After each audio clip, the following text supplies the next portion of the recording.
maldição da TV. Sempre achei que minha casa fosse o lugar mais seguro do mundo. É estranho pensar que uma sensação de segurança pode se desfazer em tão pouco tempo, quase como se tivesse sido apenas uma ilusão construída ao longo dos anos. Eu morava sozinho havia 2 anos, num apartamento simples, no 8º andar de um prédio relativamente antigo, mas bem cuidado. O barulho constante da rua era abafado pelas janelas, e à noite eu sempre encontrava conforto na companhia da televisão. Era uma sexta-feira, e eu tinha voltado exausto do trabalho. O céu estava carregado, prenunciando uma tempestade. Liguei a TV para espantar o silêncio. O zumbido baixo do aparelho preenchia a sala, e isso sempre me dava uma sensação de presença, como se eu não estivesse tão sozinho. Escolhi um canal qualquer e deixei rolar. As horas foram passando, e a tempestade finalmente caiu. Os relâmpagos iluminavam o quarto, e os trovões faziam tremer os vidros das janelas. Foi então que percebi algo estranho. Entre uma mudança de canal e outra, a tela escureceu por alguns segundos, e uma imagem distorcida surgiu. Não era propaganda, nem cena de filme. Era como se alguém tivesse gravado por cima da programação. Apareceu um corredor mal iluminado, filmado por uma câmera parada. A qualidade era ruim, cheia de ruídos, mas dava para ver o suficiente. As paredes estavam descascadas, e havia uma porta no fim do corredor. Nenhum som, nenhum movimento, só aquilo. Pensei que fosse algum canal de terror experimental ou alguma pegadinha. Ri nervoso, mas não consegui mudar de canal. O controle não respondia. Apertei todos os botões, mas nada. A imagem continuava ali, imóvel, me prendendo. De repente, um barulho de passos ecoou pelo corredor na tela. Lentamente, uma sombra começou a se aproximar da câmera. Não dava para ver o rosto, apenas uma figura alta, magra, caminhando devagar. Quando chegou mais perto, a tela piscou e voltou para a programação normal. Eu soltei o ar, sem perceber que estava prendendo a respiração. Tentei desligar a TV, mas ela simplesmente não desligava. A tela ficou preta, refletindo meu próprio rosto, pálido e assustado. Atrás de mim, no reflexo, vi por um instante o mesmo corredor da transmissão. Virei-me imediatamente, mas a sala estava vazia. Quando olhei de novo para a tela, só havia meu reflexo. Decidi puxar da tomada. A tela apagou. Suspirei, rindo da minha própria paranoia. Talvez tivesse sido só um erro de transmissão misturado ao meu cansaço. Peguei uma cerveja na cozinha e voltei para o sofá. Mas antes de me sentar, percebi algo que fez meu estômago gelar. A TV estava ligada de novo. Dessa vez não mostrava o corredor. Era a minha sala. A mesma sala em que eu estava. Só que a imagem não estava em tempo real. Eu aparecia no sofá, minutos antes, trocando os canais, exatamente como havia feito. Era como se alguém tivesse gravado tudo. Meu corpo paralisou. A filmagem avançava rápido, até chegar ao momento em que eu puxava a tomada. Então a gravação parou. A tela escureceu e, em letras brancas, surgiu uma frase. Não olhe para trás. Meu coração disparou. Não queria obedecer, mas também não queria desafiar. Permaneci imóvel, olhando para a tela. As letras sumiram e o corredor voltou a aparecer. Só que agora estava mais iluminado. A porta ao fundo estava aberta. E então ouvi. Não da televisão, mas do meu próprio apartamento. Passos, vindos do corredor que ligava a sala ao meu quarto. O som era lento, compassado, e o chão de madeira rangia a cada movimento. Eu sabia que estava sozinho. Sabia que não deveria haver ninguém ali. Mas os passos continuavam, aproximando-se. Sem pensar, corri até a porta de entrada e a travei. O barulho dos passos parou. A TV chiava, mostrando apenas estática.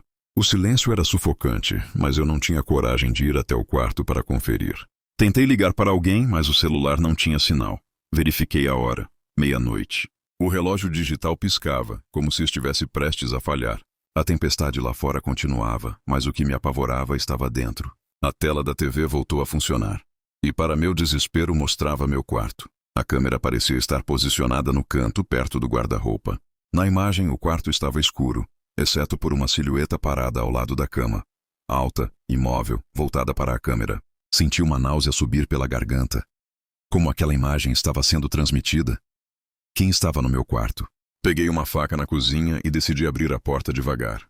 A cada passo que eu dava em direção ao quarto, o eco dos meus movimentos parecia se misturar com outro, mais pesado, mais arrastado. Cheguei à porta e empurrei. O quarto estava vazio.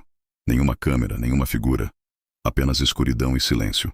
Mas quando voltei os olhos para a TV da sala, percebi. A imagem ainda mostrava o quarto, só que agora com a porta aberta. Exatamente como eu havia deixado. E a figura ainda estava lá. Só que dessa vez, não parada. Ela caminhava em direção à porta. Desesperei. Corri para desligar a TV novamente, mas antes que conseguisse, a tela mostrou algo que fez minhas pernas tremerem. Eu mesmo, parado em frente ao aparelho, com a faca na mão, olhando fixamente para a tela. Mas atrás de mim, bem atrás, a sombra se erguia. O reflexo na tela parecia mais real que a sala em que eu estava. Olhei em volta, tremendo, mas não vi nada. Quando voltei a olhar para a TV, a figura estava exatamente onde eu deveria estar. E então, em um segundo, a tela ficou preta. Fiquei imóvel por minutos até que a coragem me faltou. Corri para o quarto, tranquei a porta e me escondi debaixo das cobertas, como uma criança. Mas a TV da sala ligou de novo sozinha. O som ecoou pelo apartamento, arranhado, cheio de estática.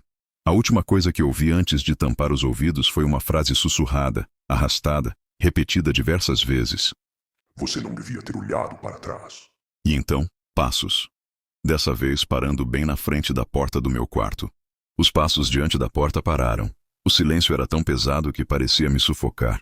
Eu estava debaixo das cobertas, a faca ainda em minha mão, como se aquele pedaço de metal pudesse me proteger do que quer que estivesse do lado de fora. Por alguns segundos pensei que tivesse imaginado tudo, que fosse apenas o medo me pregando peças. Mas então ouvi uma respiração pesada, lenta, do outro lado da madeira. Eu sei que você está aí. A voz não vinha de uma pessoa comum. Era baixa, rouca, arranhada, como se tivesse atravessado um filtro velho e quebrado de televisão. Meu corpo inteiro tremeu. Eu queria gritar, mas não consegui. A maçaneta da porta se moveu, girando lentamente. Primeiro para um lado, depois para o outro. Felizmente eu a havia trancado. Mas o som metálico da chave inexistente tentando forçar a entrada ecoou dentro da minha cabeça. De repente, a televisão da sala aumentou o volume sozinha. O som de estática se transformou em vozes sobrepostas, centenas delas, falando ao mesmo tempo, num coro enlouquecedor. Palavras sem sentido, mas entre elas, uma se repetia, clara e direta. Abra. Eu não aguentei. Saltei da cama, peguei o celular e tentei discar o número da polícia, mas a tela não acendia. Tudo estava morto. Olhei ao redor em desespero. E foi quando percebi. O guarda-roupa estava entreaberto. Eu nunca o deixava assim. De dentro dele saía uma luz fraca, azulada como a da TV. Me aproximei contra a minha própria vontade, como se algo me puxasse. No fundo do armário, atrás das roupas, havia uma tela. Sim, como se a parede tivesse sido substituída por um vidro que transmitia imagens. E o que mostrava era o meu quarto, visto de cima. Eu estava ali, parado diante do próprio guarda-roupa. Só que na tela, eu não estava sozinho. A figura alta e magra estava atrás de mim, imóvel, a cabeça inclinada como se me observasse. Dei um pulo para trás, mas bati contra o criado mudo. O barulho foi suficiente para romper a tensão. A porta do quarto se abriu com violência. Não havia vento, não havia ninguém. Mas a porta escancarada me mostrou o corredor. E no corredor, as luzes piscavam. A cada oscilação, a sombra surgia mais perto. Primeiro ao fundo, depois no meio, até parar diante da porta do meu quarto. Ela não entrou. Ficou ali, parada, como se esperasse por mim. Foi nesse instante que percebi. Talvez fugir fosse inútil. Talvez essa coisa não estivesse apenas no meu apartamento, mas dentro da própria televisão, das paredes, do ar que eu respirava. Algo que me escolheu. A tela dentro do armário piscou. Mostrava novamente a sala. E na sala, a televisão ligada. E na televisão, o corredor. E no corredor, o meu quarto. Um ciclo interminável. Um reflexo dentro do outro como um espelho sem fim. E em cada reflexo, a figura estava mais próxima de mim. Mais nítida, mais real. O som da TV da sala parou.